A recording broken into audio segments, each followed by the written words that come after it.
Hi friends, welcome back to my YouTube channel. ಎಲ್ಲರೂ ಹೇಗಿದ್ದೀರಾ friends? ಇವತ್ತು ನಾನು ಮಧ್ಯಾಹ್ನಕ್ಕೆ ಬೆಂಡೆಕಾಯಿ ಮಜ್ಜಿಗೆ ಹುಳಿ ಮಾಡ್ತಾ ಇದ್ದೇನೆ. ಇದು ನಮ್ಮ ಉಡುಪಿ ಕಡೆ ತುಂಬ ಫೇಮಸ್, ಇದು ತುಂಬ ಚೆನ್ನಾಗಿರುತ್ತೆ. ಇದು 1/4 kg ಅಷ್ಟು ಬೆಂಡೆಕಾಯಿ ತೊಗೊಂಡಿದ್ದೇನೆ. ಮತ್ತು ಇದಕ್ಕೆ ಏನು ಜಾಸ್ತಿ ಇಂಗ್ರೀಡಿಯೆಂಟ್ಸ್ ಏನು ಬೇಕು ಅಂತಿಲ್ಲ, ಒಂದು 3-4 ಇಂಗ್ರೀಡಿಯೆಂಟ್ಸ್ ಇದ್ದರೆ ಆರಾಮಾಗಿ ಮಾಡ್ಕೊಳ್ಬೋದು ನಾವು. ಅಷ್ಟೇ ರುಚಿಯಾದ ಒಂದು ಇದು ಡಿಶ್ ರೆಡಿ ಆಗುತ್ತೆ ನೋಡಿ. 1 ಕಪ್ ಅಷ್ಟು ಮೊಸರು ತೊಗೊಂಡಿದ್ದೇನೆ ಇದಕ್ಕೆ. ಮತ್ತೊಂದು 2-3 ಹಸಿಮೆಣಸಿನ್ಕಾಯಿ ತೊಗೊಂಡಿದ್ದೆ. ಇದು ತುಂಬ ಖಾರ ಇದೆ, ಅದರಿಂದ ನಿಮಗೆ ನೋಡ್ಕೊಂಡು ಹಾಕ್ಕೊಳ್ಬೇಕಾಗುತ್ತೆ. ಮತ್ತು 1 ಕಪ್ ಅಷ್ಟು ತೆಂಗಿನ ತುರಿ. ಇಷ್ಟೇ ಬೇಕಾಗಿರೋದು ಮಜ್ಜಿಗೆ ಹುಳಿ ಮಾಡಲಿಕ್ಕೆ. ನಮ್ಮ ಉಡುಪಿ ಕಡೆ ಹೇಗೆ ಅಂದರೆ, ಇದು ಯಾವುದೇ ಫಂಕ್ಷನಲ್ಲಾಗಲಿ ಯಾವುದೇ ದೇವಸ್ಥಾನದಾಗಲಾಗಲಿ ಇದು ಕಂಪಲ್ಸರಿಯಾಗಿ ಮಾಡ್ತಾರೆ. ಇದು ಇಲ್ಲದಿದ್ದರೆ ನಮ್ಮದು ಊಟ ಕಂಪ್ಲೀಟೇ ಆಗೋಲ್ಲ, ಆ ರೀತಿ ಇರುತ್ತೆ. ಬನ್ನಿ ಇವಾಗ ಇಲ್ಲಿ ನಾನು ಕೂಡ ಹೇಗೆ ಮಾಡೋದು ಅಂತ ತೋರಿಸ್ತೇನೆ. ಮೊದಲು ನಾನು ಈ ಮೊಸರು ಹಾಕಿ ತೆಂಗಿನಕಾಯಿ ಮತ್ತು ಹಸಿಮೆಣಸಿನ್ಕಾಯಿ ರುಬ್ಕೊಳ್ತೇನೆ. ಮತ್ತು ಇದನ್ನು ಬೆಂಡೆಕಾಯಿ ಏನು ಅಂದರೆ ನೀವು ಬೇಯಿಸ್ಕೊಳ್ಬಾರ್ದು. ಬೇಯಿಸ್ಕೊಂಡ್ರೆ ಏನಾಗುತ್ತೆ, ಇದು ಅಂಟು ಬರುತ್ತೆ ಇದು. ಹಾಗೆ ನೀವು ಬೇಯಿಸ್ಕೊಳ್ಳಿಕ್ಕೆ ಹೋದರೆ ಅದರಿಂದ ನಾನು ಸ್ವಲ್ಪ ಇದನ್ನು ಫ್ರೈ ಮಾಡ್ಕೊಳ್ತೇನೆ. ಬನ್ನಿ ಈಗ ಹೇಗೆ ಮಾಡೋದು ಅಂತ ತೋರಿಸ್ತೇನೆ. ಮಜ್ಜಿಗೆ ಹುಳಿಗೆ ಮೊದಲು ರುಬ್ಕೊಳ್ಬೇಕು. ಇವಾಗ ತೆಂಗಿನಕಾಯಿ ಮತ್ತು ಮೊಸರು ಹಾಕಿ ರುಬ್ಕೊಳ್ತೇನೆ.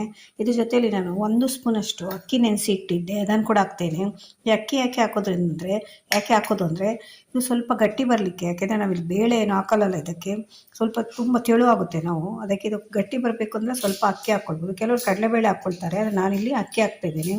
ಇದು ಮೊಸರು ಜೊತೆನೇ ರುಬ್ಕೊಳ್ಬೇಕು. ನಿಮಗೆ ಆ ಮೊಸರು ಮಜ್ಜಿಗೆ ಹುಳಿದು ಟೇಸ್ಟ್ ಬರಬೇಕು ಅಂದರೆ ನೀವು ಮೊಸರು ಜೊತೆ ರುಬ್ಕೊಳ್ಬೇಕು. ನಾನಿಲ್ಲಿ 3 ಹಸಿಮೆಣಸಿನ್ಕಾಯಿ ತೊಗೊಂಡಿದ್ದೇನೆ, ಇದರಲ್ಲಿ 2 ಹಾಕ್ತಾಯಿದ್ದೇನೆ. ಯಾಕೆಂದರೆ ತುಂಬ ಖಾರ ಇದೆ, ತುಂಬ ಖಾರ ಆಗೋಗುತ್ತೆ. ಅದನ್ನು ನೋಡ್ಕೊಂಡು ಹಾಕ್ಬೋದು. ನಿಮಗೆ ಖಾರ ಜಾಸ್ತಿ ಬೇಕು ಅಂದರೆ ಇನ್ನೂ ಜಾಸ್ತಿ ಹಾಕ್ಕೊಳ್ಬೋದು. ಮೊದಲು ಇದನ್ನೆಲ್ಲ ನಾನಿವಾಗ ರುಬ್ಕೊಂಡು ಬರ್ತೇನೆ. ಇವಾಗ ಸ್ವಲ್ಪ ಎಣ್ಣೆ ಇಟ್ಟಿದ್ದೇನೆ, ಬೆಂಡೆಕಾಯಿನ ಹುರ್ಕೊಳ್ತೇನೆ ಇವಾಗ. ಯಾಕೆಂದರೆ ಇದನ್ನು ಬೇಯಿಸ್ಕೊಂಡ್ರೆ ನಿಮಗೆ ಅಂಟು ಬರುತ್ತೆ, ಅದರಿಂದ ಇದನ್ನು ಹುರ್ಕೊಳ್ಬೇಕು. ಇವಾಗ ಸ್ವಲ್ಪ ಎಣ್ಣೆ ಇಟ್ಟು ನೀವು ಮೀಡಿಯಮಲ್ಲಿ ಇಟ್ಟು ಹುರ್ಕೊಳ್ಬೇಕು ಇದನ್ನು. ನಿಮಗೆ ಅವಾಗ ಫ್ಲೇವರ್ ಕೂಡ ಚೆನ್ನಾಗಿ ಬರುತ್ತೆ. ಮತ್ತು ಜಾಸ್ತಿ ಬೆಂದು ಕೂಡ ಹೋಗಲ್ಲ, ಅಂಟು ಕೂಡ ಬರಲ್ಲ. ಈ ರೀತಿ ನೀವು ಎಣ್ಣೆ ಹಾಕಿ ಹುರ್ಕೊಳ್ಳೋದ್ರಿಂದ. ಈ ರೀತಿ ಹುರಿಯುವಾಗ ಒಂದು ಸ್ವಲ್ಪ ಇದಕ್ಕೆ ಉಪ್ಪು ಹಾಕೋಣ. ಉಪ್ಪು ಹಾಕಿದರೆ ಬೇಗ ಫ್ರೈ ಆಗುತ್ತೆ ಅಂತ ಅಷ್ಟೇ. ಆಮೇಲೆ ಅದಕ್ಕೆ ಹಾಕುವಾಗ ನೋಡ್ಕೊಳ್ಬೇಕಾಗುತ್ತೆ ಉಪ್ಪು. ಇದಕ್ಕೊಂದು 1/4 ಸ್ಪೂನಷ್ಟು ಉಪ್ಪು ಹಾಕಿದ್ದೇನೆ. ತುಂಬ ಕೂಡ ಉರಿಬಾರ್ದು ಇದು, ಒಂದು ಸ್ವಲ್ಪ ಇದರ ಕಲರ್ ಚೇಂಜ್ ಆಗಿ ಒಂದು ಸ್ವಲ್ಪ ಮೆತ್ತಗಾದರೆ ಸಾಕಿದು. ಈ ರೀತಿ ಉರಿಯೋದ್ರಿಂದ ಏನಾಗುತ್ತೆ ಅಂದರೆ, ಇದು ಲೋಳೆ ಎಲ್ಲ ಇರುತ್ತೆ ನೋಡಿ, ಲೋಳೆ ಕಂಟ ಇದೆ, ಅಂಟೆಲ್ಲ ಇದೆ ನೋಡಿ, ಅದೆಲ್ಲ ಹೋಗುತ್ತೆ. ನೀವು ಬೇಯಿಸ್ಕೊಂಡ್ರೆ ಏನಾಗುತ್ತೆ, ಅದೆಲ್ಲ ಹಾಗೇ ಇರುತ್ತೆ ಅಂಟು. ನಿಮಗೆ ಬೆಂಡೆಕಾಯಲ್ಲಿ ಅಂಟು ಹೋಗ್ಬೇಕಂದ್ರೆ ಸ್ವಲ್ಪ ಉಪ್ಪು ಹಾಕಿ ಈ ರೀತಿ ಹುರ್ಕೊಳ್ಬೇಕು. ಒಂದು 5 ನಿಮಿಷದಷ್ಟು ಫ್ರೈ ಮಾಡಿಕೊಂಡ್ರೆ ಸಾಕು. ಈಗ ಫ್ರೈ ಆಗಿದೆ, ಇಷ್ಟು ಫ್ರೈ ಆದರೆ ಸಾಕು ನೋಡಿ. ಇಷ್ಟು ಫ್ರೈ ಆಗಿ ಇದಕ್ಕಿಂತ ಜಾಸ್ತಿ ಆಗಿದೆ ನಿಮ್ಗೆ ಏನಾಗುತ್ತೆ ಅಂದರೆ ಬೆಂದೋಗುತ್ತೆ. ಮತ್ತು ನೀವು ತಿನ್ನುವಾಗ ನಿಮಗೆ ಬೆಂಡೆಕಾಯಿ ಬಾಯಿಗೆ ಸಿಗೋಲ್ಲ. ಇವಾಗ ಇದನ್ನು ಆಫ್ ಮಾಡ್ತಾ ಇದ್ದೇನೆ. ಇವಾಗ ಇದು ಆಲ್ಮೋಸ್ಟು ಫ್ರೈ ಆಗಿದೆ. ಇವಾಗ ನಾವು ಇದನ್ನು ರುಬ್ಕೊಂಡಿದ್ದೇವಲ್ಲ, ಮೊಸರು ಮತ್ತು ತೆಂಗಿನಕಾಯಿ ಮೆಣಸಿನ್ಕಾಯಿ ಹಾಕಿ ರುಬ್ಕೊಂಡಿದ್ದೀವಲ್ಲ, ಅದನ್ನು ಕೂಡ ಇದಕ್ಕೆ ಸೇರಿಸ್ತಾ ಇದ್ದೇನೆ.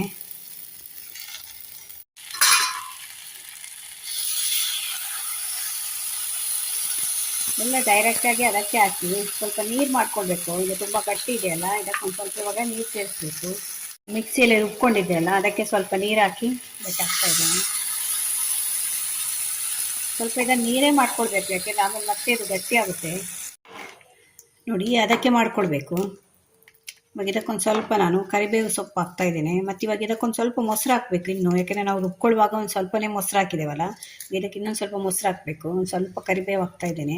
ನಿಮಗೆ ಖಾರ ಬೇಕು ಅಂದರೆ ಈ ಟೈಮಲ್ಲಿ ಮತ್ತೆ 1-2 ಹಸಿಮೆಣಸಿನ್ಕಾಯಿ ಹಾಕ್ಕೊಳ್ಬೋದು. ಆದರೆ ಆಲ್ರೆಡಿ ನಾವು ಹಸಿಮೆಣಸಿನ್ಕಾಯಿ ರುಬ್ಕೊಳ್ಳೋ ಹಾಕಿರ್ತೇವಲ್ಲ, ಅದು ಖಾರ ಇರುತ್ತೆ. ಇವಾಗ ಇದಕ್ಕೊಂದು ಸ್ವಲ್ಪ ಇನ್ನಷ್ಟು ಒಂದು ಸ್ವಲ್ಪ ಮೊಸರು ಹಾಕ್ತೇನೆ. ಒಂದು ಸ್ವಲ್ಪ ಹಾಕಿದರೆ ಸಾಕು, 1-2-3 ಸ್ಪೂನ್ ಹಾಕಿದರೆ ಸಾಕು. ಯಾಕೆಂದರೆ ನಾವು ಆಲ್ರೆಡಿ ರುಬ್ಕೊಳ್ಳುವಾಗ ಹಾಕಿರ್ತೇವಲ್ಲ. ಇನ್ನೊಂದು ಸ್ವಲ್ಪ ಇದು ಗಟ್ಟಿ ಬರಲಿಕ್ಕೆ ಇನ್ನೊಂದು 2-3 ಸ್ಪೂನು ಮೇಲ್ಗಡೆಯಿಂದ ಮತ್ತೆ ಮೊಸರು ಹಾಕಬೇಕು. ಇವಾಗ ಇದಕ್ಕೊಂದು ಸ್ವಲ್ಪ ಉಪ್ಪು ಹಾಕಿದ ಮೇಲೆ ಚೆನ್ನಾಗಿ ಕುದಿ ಬರಬೇಕಿದು. ಇದಕ್ಕೊಂದು ಆವಾಗೊಂದು 1/4 ಸ್ಪೂನ್ ಹಾಕಿದ್ದೆ, ಇವಾಗ ಒಂದು ಅರ್ಧ ಸ್ಪೂನಷ್ಟು ಉಪ್ಪು ಹಾಕ್ತಾ ಇದ್ದೇನೆ.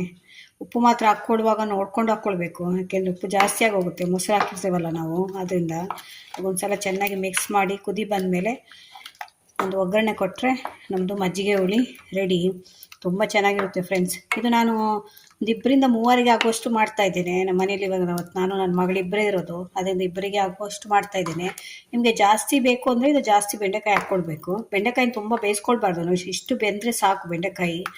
ಇವಾಗ ಒಂದು ಸ್ವಲ್ಪ ಕುದಿಯುತ್ತಲ್ಲ ಆಗ ಒಂದು ಸ್ವಲ್ಪ ಬೇಯುತ್ತೆ. ಇವಾಗ ಇದು ಒಂದು 5 ನಿಮಿಷ ಕುದಿ ಬರಬೇಕಿದು, ಕುದಿಸ್ಕೊಳ್ಬೇಕು ಒಂದು 5 ನಿಮಿಷದವರೆಗೂ. ಇಲ್ಲದಿದ್ದರೆ ನಮ್ಗೆ ಏನಾಗುತ್ತೆ ಅಂದರೆ ಮೊಸರಿದು ಒಂಥರ ಸ್ಮೆಲ್ ಬರ್ತಾ ಇರುತ್ತೆ.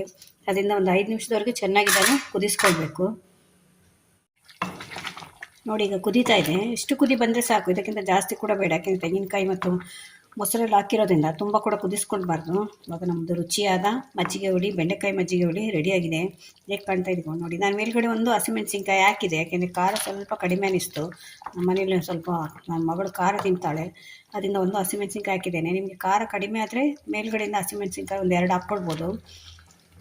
ಇವಾಗ ಇದಕ್ಕೊಂದು ಒಗ್ಗರಣೆ ಕೊಟ್ಟರೆ ಒಂದು ಮಜ್ಜಿಗೆ ಹುಳಿ ರೆಡಿ ಆಗುತ್ತೆ. ಇಷ್ಟು ಕುದಿ ಬಂದರೆ ಸಾಕು. ಇವಾಗ ಆಫ್ ಮಾಡ್ತೇನೆ. ಕೆಲವರು ಇದಕ್ಕೆ ಹಿಂಗೆ ಹಾಕ್ತಾರೆ, ನಾನು ಹಿಂಗೆ ಏನೂ ಹಾಕ್ತಿಲ್ಲ, ಸಿಂಪಲ್ಲಾಗಿ ಮಾಡ್ತಾಯಿದ್ದೇನೆ ಮತ್ತು ಬೇಗ ಮಾಡ್ಕೊಳ್ಬೋದು ಮತ್ತು ರುಚಿ ಕೂಡ ಅಷ್ಟೇ ಚೆನ್ನಾಗಿರುತ್ತೆ, ಈಸಿ ಇರುತ್ತೆ ತುಂಬ ಮಾಡ್ಕೊಳ್ಳಿಕ್ಕೆ. ಇದು ನೋಡಿ ಈಗ ಚೆನ್ನಾಗಿ ಕುದಿ ಬರ್ತಾ ಇದೆ. ಇದು ತುಂಬ ಈಸಿಯಾಗಿ ಅರ್ಜೆಂಟಾಗಿ ಮಾಡ್ಕೊಳ್ಳೋವಂಥ ರೆಸಿಪಿ ಇದು. ಯಾರಾದರೂ ಮನೆಗೆ ಸಡನ್ನಾಗಿ ನೆಂಟರು ಬಂದರು ಅಂದರೆ ನಮಗೊಂದು 10ರಿಂದ 15 ನಿಮಿಷದಲ್ಲೇ ಆಗೋಗುತ್ತೆ. ಯಾಕೆಂದರೆ ಬೆಂಡೆಕಾಯಿ ಏನು ಬೇಯಬೇಕು ಅಂತಿಲ್ಲ, ಒಂದು ಸ್ವಲ್ಪ ಫ್ರೈ ಮಾಡ್ಕೊಂಡ್ರೆ ಆಯಿತು. ತೆಂಗಿನಕಾಯಿ ಮತ್ತು ಮೊಸರು ಇದ್ದರೆ ಆಯಿತು, ಈಸಿಯಾಗಿ ಮಾಡ್ಕೊಳ್ಬೋದು. ಇವಾಗ ಆಲ್ಮೋಸ್ಟ್ ಇದಾಗಿದೆ ನಮ್ಮದು ಮಜ್ಜಿಗೆ ಹುಳಿ. ಇವಾಗ ಇದಕ್ಕೊಂದು ಒಗ್ಗರಣೆ ಕೊಡ್ತೇನೆ. ನೋಡಿ ಈಗ ಒಗ್ಗರಣೆಗೆ 1 ಸ್ಪೂನಷ್ಟು ಎಣ್ಣೆ ಇಟ್ಟಿದ್ದೇನೆ. ಇದಕ್ಕೆ ನಾನು 1 ಸ್ಪೂನಷ್ಟು ಸಾಸಿವೆ ಹಾಕ್ತಾಯಿದ್ದೇನೆ. ಸಾಸಿವೆ ಮತ್ತು 1/4 ಸ್ಪೂನಷ್ಟು ನಾನು ಮೆಂತ್ಯ ಹಾಕ್ತಾಯಿದ್ದೇನೆ. ಇದಕ್ಕೆಲ್ಲ ಜೀರಿಗೆ ಎಲ್ಲ ಏನೂ ಹಾಕ್ತಾಯಿಲ್ಲ. ಯಾಕೆಂದರೆ ಜೀರಿಗೆ ಹಾಕಿದರೆ ನಿಮಗೆ ಮಜ್ಜಿಗೆ ಹುಳಿದ್ದು ಫ್ಲೇವರ್ ಅದು ಕಟ್ ಮಾಡುತ್ತೆ ಜೀರಿಗೆದ್ದೆ. ನಾರ್ಮಲಿ ನಾನು ಎಲ್ಲದಕ್ಕೆ ಜೀರಿಗೆ ಹಾಕ್ತೇನೆ. ಇದಕ್ಕೆ ಮಜ್ಜಿಗೆ ಹುಳಿಗೊಂದು ಜೀರಿಗೆ ಎಲ್ಲ ಮೆಂತ್ಯ ಹಾಕೋದು. ಮೆಂತ್ಯ ಹಾಕಿ ಒಮ್ಮೆ ಮಾಡಿ ನೋಡಿ. ಒಂದು ಚಿಕ್ಕದೊಂದು ಕೆಂಪು ಮೆಣಸಿನ್ಕಾಯಿ ಹಾಕ್ತಾಯಿದ್ದೀನಿ. ಕರಿಬೇವು ಆಲ್ರೆಡಿ ಅದಕ್ಕೆ ಹಾಕಿದ್ದೇವಲ್ಲ ನಾವು, ಇಷ್ಟು ಹಾಕಿದರೆ ಸಾಕು. ಕೆಲವರು ಹಿಂಗೆ ಹಾಕ್ತಾರೆ, ನಾನು ಹಿಂಗೂ ಕೂಡ ಹಾಕ್ತಾಯಿಲ್ಲ. ಏಕೆಂದರೆ ಮಜ್ಜಿಗೆ ಹುಳಿದು ಅದು ಒರಿಜಿನಲ್ ಫ್ಲೇವರ್ ಇರುತ್ತಲ್ಲ, ಇದೆಲ್ಲ ಹಾಕೋದ್ರಿಂದ ಅದು ಹೊರಟೋಗುತ್ತೆ. ಅದನ್ನು ಸಿಂಪಲ್ಲಾಗಿ ಸ್ವಲ್ಪ ಮೆಂತ್ಯ ಹಾಕಿ ಮಾಡಿ ನೋಡಿ, ತುಂಬ ಫ್ಲೇವರ್ ಚೆನ್ನಾಗಿರುತ್ತೆ ಮಜ್ಜಿಗೆ ಹುಳಿದ್ದು ಮತ್ತು ರುಚಿ ಕೂಡ ತುಂಬ ಚೆನ್ನಾಗಿ ಬರುತ್ತೆ. ಒಗ್ಗರಣೆ ಆಯಿತು, ಮಜ್ಜಿಗೆ ಹುಳಿ ಕೂಡ ರೆಡಿ ಆಯಿತು. ಇದು ನಿಮಗೆ ಮಜ್ಜಿಗೆ ಹುಳಿ ಹೇಗೆ ಅಂದರೆ ನಿಮಗೆ ಅನ್ನಕ್ಕೆ ಕೂಡ ಚೆನ್ನಾಗಿರುತ್ತೆ, ಅನ್ನದ ಜೊತೆಯಲ್ಲೂ ಕೂಡ ತಿನ್ಬೋದು. ಮತ್ತು ನಮ್ಮ ಕಡೆಯಲ್ಲೆಲ್ಲ ಮೂಡೆ ಅಂತ ಮಾಡ್ತಾರೆ, ಅದಕ್ಕೆ ಕೂಡ ಚೆನ್ನಾಗಿರುತ್ತೆ. ಅದರಲ್ಲೂ ಕೂಡ ಈ ಮಜ್ಜಿಗೆ ಹುಳಿ, ಬೆಂಡೆ ಮಜ್ಜಿಗೆ ಹುಳಿ ಅಥವಾ ಈ ಸೌತೆ ಮಜ್ಜಿಗೆ ಹುಳಿ ಎಲ್ಲ ಜಾಸ್ತಿ ಮಾಡ್ತಾರೆ. ಅದಕ್ಕೆ ಕಾಂಬಿನೇಷನ್ ಆಗಿ ತುಂಬ ಚೆನ್ನಾಗಿರುತ್ತೆ. ಇದು ಒಂದು ಸಲ ಟ್ರೈ ಮಾಡಿ ನೋಡಿ. ಇಡ್ಲಿಗೆಲ್ಲ ಸೂಪರ್ ಕಾಂಬಿನೇಷನ್ ಇದು. ಇಡ್ಲಿಗೆ ನಾವು ಮೂಡೆ ಅಂತ ಕರಿತೇವೆ, ಸ್ವಲ್ಪ ಲೋಟದಲ್ಲಿ ಹಾಕ್ತೇವಲ್ಲ, ಅದು ಲೋಟದ ಇಡ್ಲಿ ಅಂತ ಕೂಡ ಹೇಳ್ಬೋದು. ಅದಕ್ಕೆ ಕೂಡ ಕಾಂಬಿನೇಷನ್ ಸೂಪರ್ ಆಗಿರುತ್ತೆ. ಒಂದು ಸಲ ಟ್ರೈ ಮಾಡಿ ನೋಡಿ ಫ್ರೆಂಡ್ಸ್. ನೀವು ಒಂದು ಸಲ ಮಾಡ್ಕೊಂಡು ತಿಂದರೆ ಮತ್ತೆ ಮತ್ತೆ ಇದನ್ನೇ ಮಾಡ್ತೇವೆ ಇಡ್ಲಿಗೆಲ್ಲ, ಅಷ್ಟು ರುಚಿಯಾಗಿರುತ್ತೆ ಇದು. ನೋಡಿ ಫ್ರೆಂಡ್ಸ್, ನಮ್ಮದು ಬೆಂಡೆಕಾಯಿ ಮಜ್ಜಿಗೆ ಹುಳಿ ರೆಡಿಯಾಗಿದೆ. ಹೇಗೆ ಕಾಣ್ತಾ ಇದೆ ನೋಡಿ. ಅಷ್ಟು ರುಚಿಯಾಗಿರುತ್ತೆ. ನಾನು ಹೇಳಿದಲ್ಲ, ಅದು ಸ್ವಲ್ಪ ನೀರೇ ಮಾಡ್ಕೊಳ್ಬೇಕು, ಆಮೇಲೆ ಇದು ಗಟ್ಟಿ ಆಗ್ತಾ ಬರುತ್ತೆ ಅಂತ. ಸ್ವಲ್ಪ ಗಟ್ಟಿಯಾಗಿದೆ ನೋಡಿ. ಅದರಿಂದ ಈ ಕನ್ಸಿಸ್ಟೆನ್ಸಿಯಲ್ಲಿ ಮಾಡಿಕೊಂಡ್ರೆ ನಿಮಗೆ ಚೆನ್ನಾಗಿರುತ್ತೆ.